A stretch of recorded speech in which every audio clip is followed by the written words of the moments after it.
नमस्कार आणि आपण पाहता सरकार लाईव्ह स्वतंत्र प्रतिकारची बुलंद आवाज सरकार लाईव्ह। यवतमाळ जिल्ह्यातील उमरखेड येथील माहेश्वरी चौक ते पुसद रोड रस्त्याचे विकासाचे काम सुरू असल्यामुळे आणि सध्या लग्नसराई सुरू असल्यामुळे उमरखेड शहरात वाहतूक रहदारीत मोठ्या प्रमाणात वाढल्यामुळे लोकांना यापासून कोणत्याही प्रकारची गैरसोय होऊ नये म्हणून उमरखेड वाहतूक शाखाचे उपनिरीक्षक अमोल गुंडे साहेब व त्यांचे सहकारी वाहतूक पोलीस कर्मचारी यांनी आज दिनांक 30 एप्रिल 2026 रोजी माहेश्वरी चौकात फळ विक्रेत्यांना फळ फ्रूटचे गाड्या बाजूला सावरून ट्रॅफिकसाठी रस्ता मोकळा करून देताना आपण दृश्यात पाहू शकता।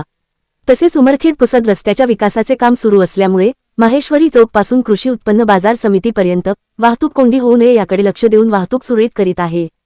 वाहन चालकांनी हेल्मेटचा वापर करून ट्रॅफिक नियमाचे पालन करावे असे आवाहन अमोल गुंडे साहेब यांनी केले आहे। नमस्कार, मी अमोल गुंडे साहेब पोलीस निरीक्षक वाहतूक शाखा उमरखेड। सध्या उमरखेड विभागाअंतर्गत बऱ्याच प्रमाणात रस्त्याचे काम सुरू आहे।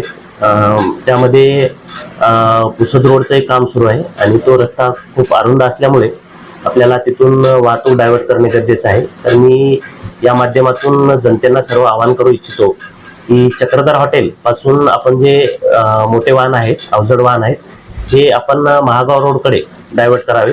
तसेच आपण रस्त्यामध्ये खरेदी करण्यासाठी आलेले असतात, रस्त्यामध्ये वाहनं लावू नये, त्यामुळे आपल्यामुळे वाहतुकीला अडचण निर्माण होऊ नये या गोष्टीची पण आपण सर्वांनी जबाबदारी घेतली पाहिजे। त्याचबरोबर लोकांनी सर्व आपल्या सिव्हिल सेन्स हा जागा ठेवून येणाऱ्या काळामध्ये रस्त्याचे चांगले काम झाले असल्यामुळे बऱ्याच मोठ्या प्रमाणात भरधाव वेगाने वाहनाची वाहतूक होत आहे। तरी आपण सर्व ग्रामीण भागातून येणाऱ्या सर्व नागरिकांना, विशेषतः मोटरसायकल चालवणाऱ्या सर्व नागरिकांना मी आवाहन करू इच्छितो की आपण हेल्मेटचा वापर करावा, जेणेकरून आपल्या डोकं पण सुरक्षित राहील आणि अपघात झाल्यानंतर आपण जो आपल्याला दुखापत होईल ती दुखापत होणार नाही। तर त्या अनुषंगाने आपण सर्वांनी वाहतुकीच्या नियमाचं पालन करावं एवढीच विनंती। धन्यवाद। सरकार लाइव न्यूज, स्वतंत्र पत्रकारिता की बुलंद आवाज।